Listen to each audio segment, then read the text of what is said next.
my friendly friends. It's Katie Rubin, your friendly neighborhood modern mystic energy healer, divine light channel. This is my dog sleeping on my lap. She likes, I don't know if that worked. She likes to be here when I do healing sessions because she A, contributes to the healing sessions, and B, receives. She's a light whore. She's a whore for the light.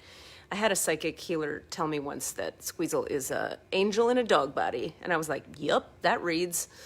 I just want to make a quick video here and make a little live today on the topic of, okay, this is deep. We're going to get deep and fast and deep. That's how I do it. I heard it.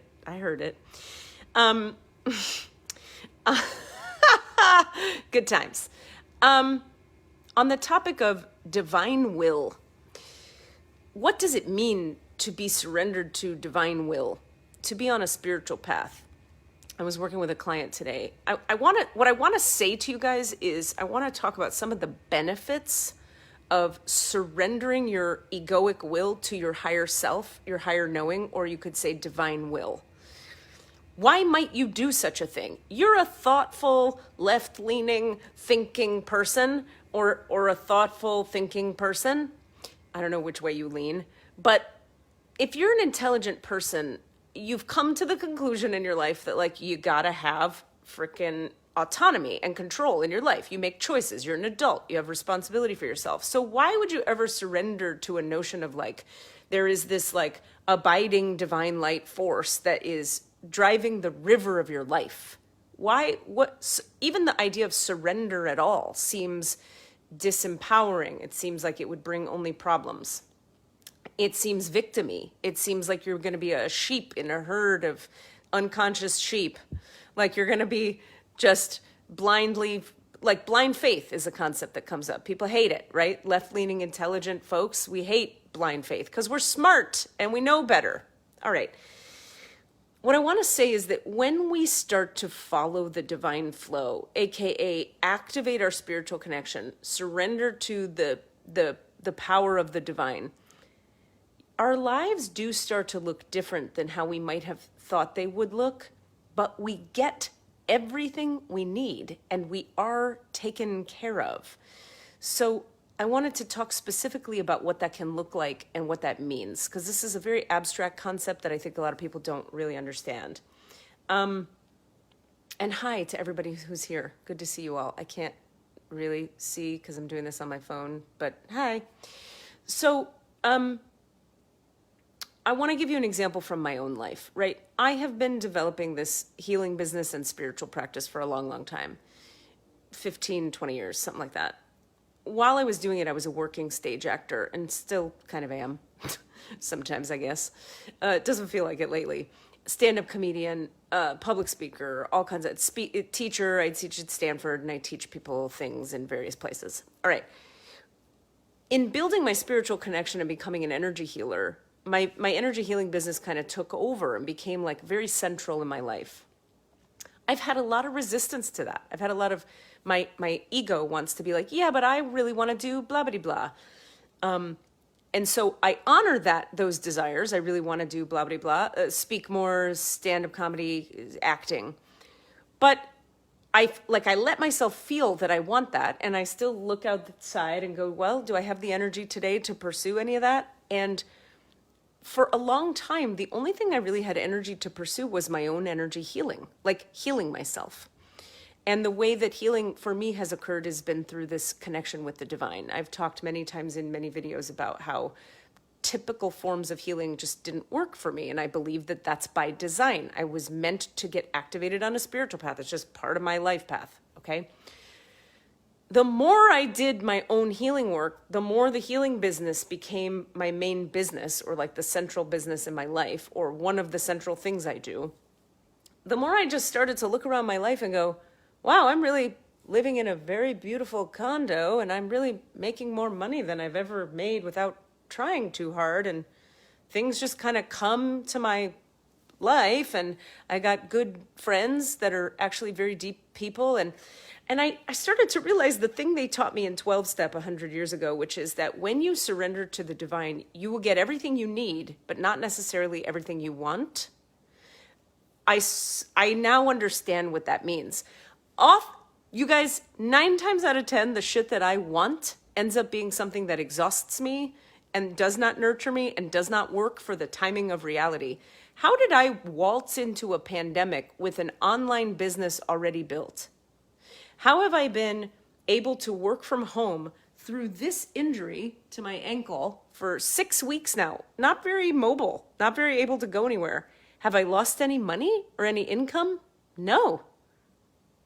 Has my dog been being walked by other people, which makes me sad? Yes. But has she been getting walked? Yes. How did that all happen? It's because I prioritized my connection to spirit. So I wound up in the pandemic with this business where I didn't have to like quit jobs or find new careers or panic much. Not because I'm special and good and you're wrong and bad. That is not, please don't hear me incorrectly. It's because the one thing I've done that has worked in my life, the one thing, is build this spiritual connection really strong and practice bowing to it. Practice surrendering my ego to the needs of my higher self. Practice following the guidance I get psychically and spiritually through the spiritual connection. And as a result, I just look around going like, wow, my needs are met. I'm being taken care of. Now, do I still have my desires? Absolutely. Am I still pursuing all kinds of stuff that I desire? Yes. But I'll tell you what happens all the time in my reality is if I pursue a desire and it's not actually part of my dharma or my spiritual work here on the planet, it gets destroyed very quickly. Friendships I start where I'm like, that person will be fun. And then, whoops, that was a bad idea. The divine destroys it fast.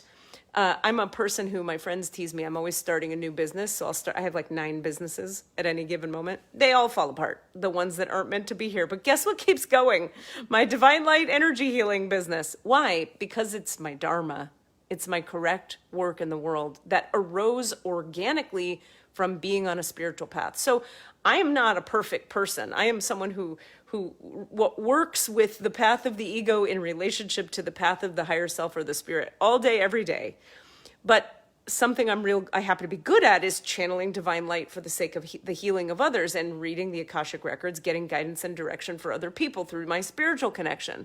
Spirit wants me doing that. So that is the thing that works out. So this is all a long-winded way of saying when you find yourself in life with certain things that work out easily and certain things that just fucking don't, you keep hitting your head against the wall, maybe you can practice trusting that the things that work out are for you and the things that don't aren't for you. Maybe there is a divine plan. And maybe if you could flow with the river of life a little more receptively, you might have less suffering, pain, and struggle in your reality. The last thing I'll say on this topic for today and for this moment is the metaphor that my guides were just giving me in a session with a client moments ago was the sort of the river of life idea. If you imagine that you are a person in a kayak on the river of life, the divine is causing the river to be what the river is. The divine makes the river go left and then right, and then the divine is in charge of what that river's doing. You're not. Have you noticed when you ever go kayaking or river rafting? Is that a thing you do? You don't get to say what the river's up to, but you can use your little tiny paddle to direct the course of your boat along the river. So if the river bends to the left, you don't get to say, I'm not going left, I'm going straight. You can do that, but then you're going to run into that rock that's ahead of you. So instead, you want to follow the river, right? You want to bend around to the left because the river is bending, but you do have a paddle. You get to help make your journey along the river be smoother by using your paddle. And that is what it is to have a spiritual practice and to be connected to spirit. We don't give up the paddle. You have some control over where you're going, but we don't pretend we are in control of the river. So I'll leave you with that and just say, I wonder how you could follow the open doors in your life a little more actively today. I wonder how you could surrender to what's working rather than try to push into what you think should be happening or what you want to be happening.